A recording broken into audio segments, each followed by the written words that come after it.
El muchacho apenas se había acostado. Había sido un día bastante largo. 3 exámenes en 3 horas, pruebas en gimnasia y, además, entrenamiento de fútbol. Todo eso lo había dejado agotado. Al otro lado de la pared, sus padres se encontraban viendo la televisión. Después de un rato, se durmió. Un ruido leve lo despertó a medianoche. Estaba un poco confundido y medio adormilado. Seguía escuchando el ruido, el cual parecía provenir del salón. Poco a poco abrió la puerta y caminó a través del oscuro pasillo que llevaba al centro de la casa. El ruido se hacía cada vez más intenso y desagradable, similar al de los huesos al romperse. Lentamente, asomó la cabeza por la esquina. Horrorizado, descubrió que hacía el ruido. Una masa de unos 2 metros estaba de pie, inmóvil. En su mano se encontraba el cuerpo sin vida de su padre. Tenía el pecho perforado y las extremidades destrozadas. A sus pies, estaba el cadáver de su madre partida por la mitad. El muchacho sintió la necesidad de gritar, pero sabía que si lo hacía no iba a contarlo.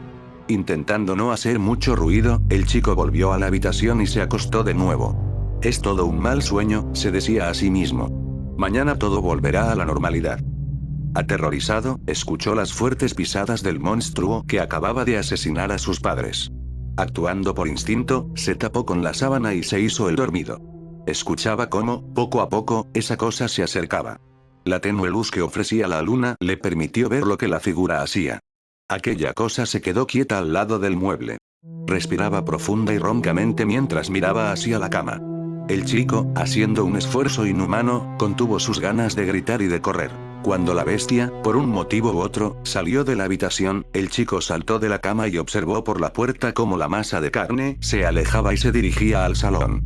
10 segundos después, se dio cuenta de que volvía y el muchacho regresó al colchón, cogió la sábana y se tapó hasta arriba. El engendro entró de nuevo en el cuarto, llevando en su mano alguna cosa. El joven escuchaba cómo manipulaba algo. La fiera volvió a salir. El chico se destapó y pudo observar la macabra escena. El cuerpo sin vida de su padre estaba sentado con el cuello roto y la cabeza mirando hacia el lecho.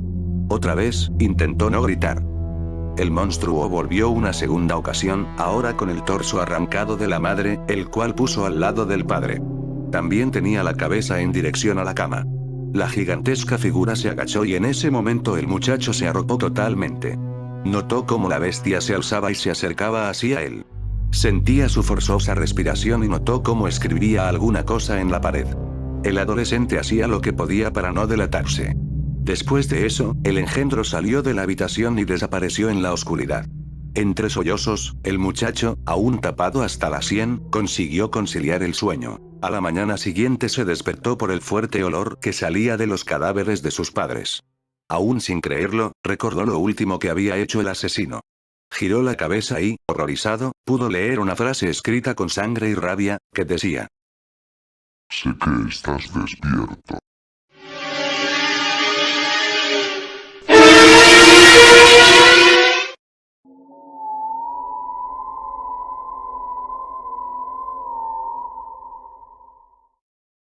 Es extremadamente fácil de iniciar, aunque requiere un poco de tiempo y, como muchas cosas, es aleatorio. Solo hay que hacer una cosa para jugar, con una condición al hacerlo. Tienes que cerrar la ventana y las cortinas de tu cuarto, antes de acostarte, de la manera más cuidadosa y sospechosa posible. Con la condición de que sea a fin de mes. Eso es lo que atrae al otro participante, pero es debido de informar que esto va a necesitar varios intentos, ya que no siempre se presenta a la primera. Normalmente se presenta entre el intervalo de los 6 a 12 intentos. Pero, ¿cómo sabes si funcionó? Y lo más importante, ¿en qué consiste el juego?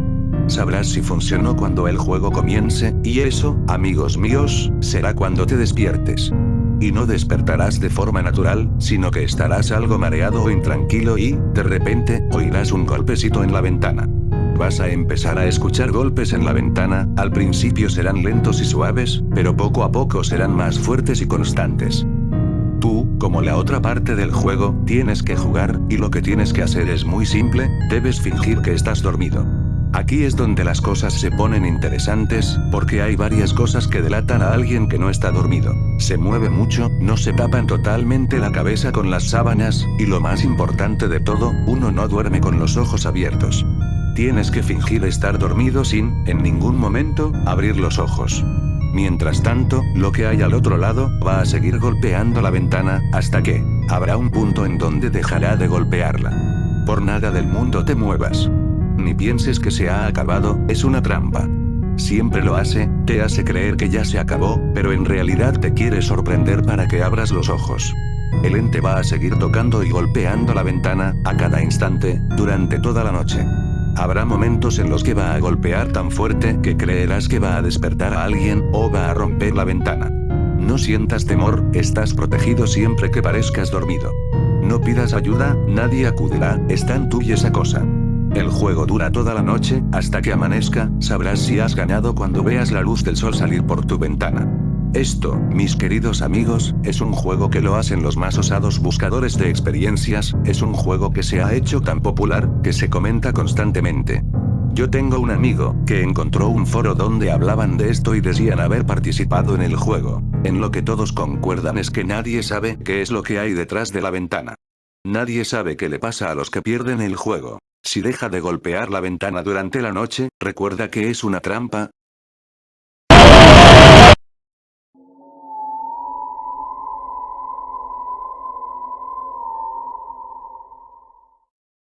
Durante mi niñez, mi familia era como una gota de agua en un gran río. Nunca permanecíamos en un solo lugar por mucho tiempo. Nos mudamos a Rhode Island cuando tenía 8 años, y permanecimos ahí hasta que fui a la universidad en Colorado Springs.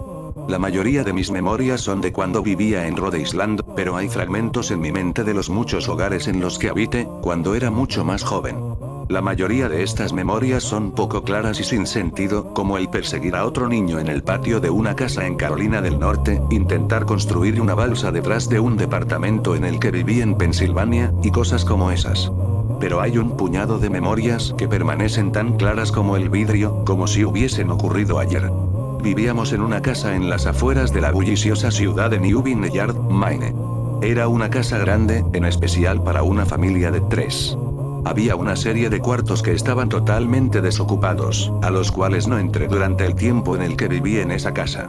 Supongo que era un desperdicio de espacio, pero era lo único que pudo rentar mi papá, que le quedara cerca de su trabajo. Recuerdo que, en el día después de mi cumpleaños, tuve una fiebre tremenda. El doctor dijo que tenía mononucleosis, lo que, para mí, significaba más fiebre y no poder salir a jugar por al menos 3 semanas. Era un momento terrible para estar atado a la cama. Estábamos empacando para mudarnos a Pensilvania, y la mayoría de mis cosas ya estaban dentro de cajas, dejando mi cuarto casi vacío. Mi mamá me traía agua mineral y libros varias veces al día, los cuales servían como único entretenimiento durante estas semanas. No recuerdo exactamente cómo conocí al señor Boca Grande. Creo que fue una semana después de que diagnosticaron la mono. Mi primera memoria de la pequeña criatura fue de cuando le pregunté su nombre. Me dijo que lo llamara señor Bocón, porque tenía una boca enorme. De hecho, ahora que lo pienso, todo en su cara era enorme en comparación a su cuerpo, su cabeza, sus ojos, sus arrugadas orejas. Pero su boca, sin duda era lo más grande. ¿Te pareces a un Furby?, le dije mientras miraba uno de mis libros. El señor Boca Grande se detuvo y me miró extrañado. ¿Furby? ¿Qué es un Furby?, me preguntó. Tú sabes, el juguete peludo con orejas enormes, lo puedes acariciar y alimentar, casi como una mascota real. O tú no necesitas uno de esos.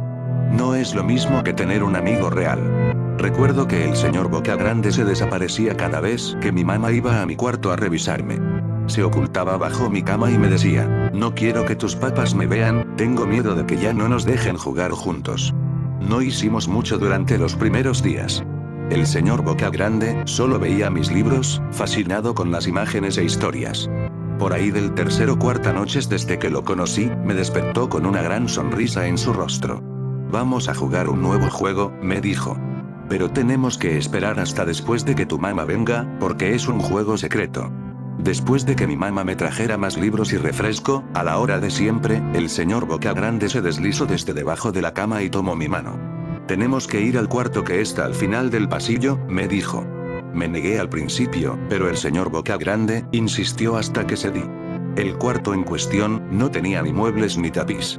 Lo único que lo distinguía era una ventana del lado opuesto a la puerta.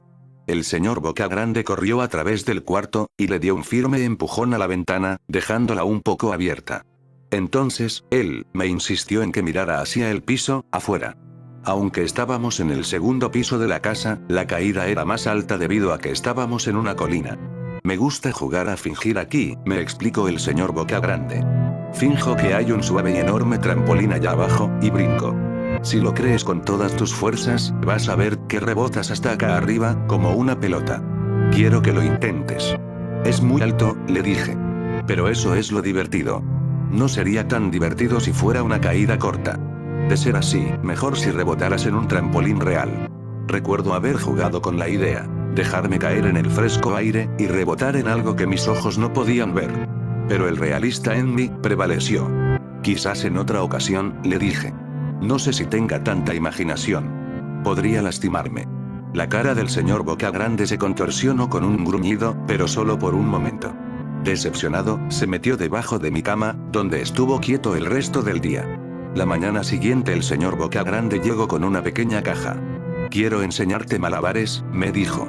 Aquí hay algunas cosas que puedes usar como práctica, antes de que te dé tu primera lección. Mira la caja. Estaba llena de cuchillos. Mis papás me matarán. Le grité horrificado de que el señor Bocagrande había traído cuchillos a mi cuarto, objetos que mis papás no me dejarían tocar nunca. El señor Bocagrande gruñó. Es divertido jugar con esto. Quiero que lo intentes. Aleje la caja de mí. No puedo. Me regeñarán. Los cuchillos no son seguros para aventarse. Las cejas del señor Bocagrande se cerraron, molesto. Tomó la caja con los cuchillos, y se metió debajo de la cama, otra vez durante todo el día. Me empezaba a preguntar qué tan seguido se la pasaba debajo de mí. Desde ese entonces, empecé a tener problemas para dormir. El señor Bocagrande me despertaba en la noche diciéndome que había puesto un trampolín real debajo la ventana, uno enorme que no podía ver en la oscuridad. Siempre me negué y trataba de volver a dormir, pero el señor Bocagrande persistía. Algunas veces, se quedaba a mi lado hasta el amanecer, animándome a saltar. Ya no era tan divertido jugar con él. Una mañana, mi mamá fue hacia mi cuarto, y me dijo que tenía permiso de ir a caminar afuera. Pensaba que el aire fresco sería bueno para mí, especialmente después de estar confinado a mi cuarto por tanto tiempo. Con emoción, corrí hacia el patio, esperando poder sentir el sol en mi cara. El señor Bocón me estaba esperando. Hay algo que quiero que veas, me dijo. Debí darle una mirada fea, porque entonces me dijo, ¿es seguro? No pasa nada, te lo prometo. Lo seguí hasta un viejo camino que corría a través de los bosques detrás de mi casa. Este es un camino importante, me explicó. Tengo muchísimos amiguitos de tu edad. Cuando estuvieron listos, lo llevé por este camino. A un lugar especial. Todavía no estás listo, pero algún día, espero, lo estarás. Regresé a mi casa preguntándome qué tipo de lugar existía más allá de aquel camino. Aproximadamente 2 semanas después de conocer al señor Bocagrande, empacaron la última carga de cajas en el camión de mudanzas. Me fui adelante con mi papá, en un largo recorrido hacia Pensilvania. Había considerado en decirle al señor Bocagrande que me iba, pero aún teniendo 5 años, sospechaba mucho de las intenciones de la criatura, a pesar de lo que me decía. Fue por esta razón que decidí no mencionar nada de mi mudanza. Eran las 4 AM cuando mi papá y yo estábamos en el camión. Mi papá esperaba llegar a Pensilvania para la hora de la comida al día siguiente, con ayuda de una larga dotación de café y bebidas energéticas. Recuerdo que se parecía más a un tipo que estaba a punto de correr una maratón, que un tipo que se la pasaría sentado por un par de días. Muy temprano para ti, ¿verdad?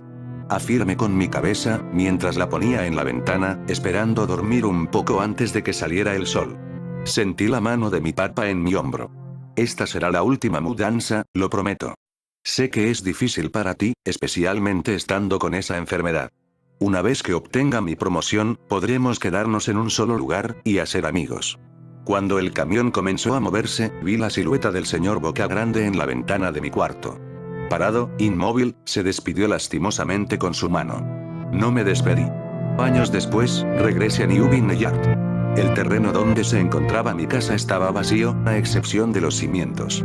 Resulta que la casa se quemó algunos años después de que yo y mi familia nos fuimos. Por curiosidad, busqué el camino que el señor Bocagrande me enseñó, y al encontrarlo, decidí seguirlo.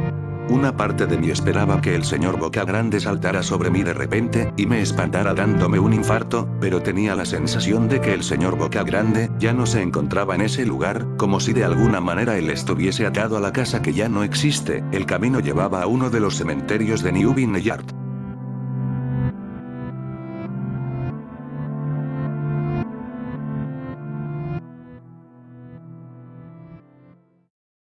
Espero les haya gustado este video, recuerden suscribirse, dejar sus comentarios aquí abajo, y si quieren más historias de terror, pueden dejarme sus sugerencias en los comentarios, las estaré leyendo. Soy el Norman, nos vemos.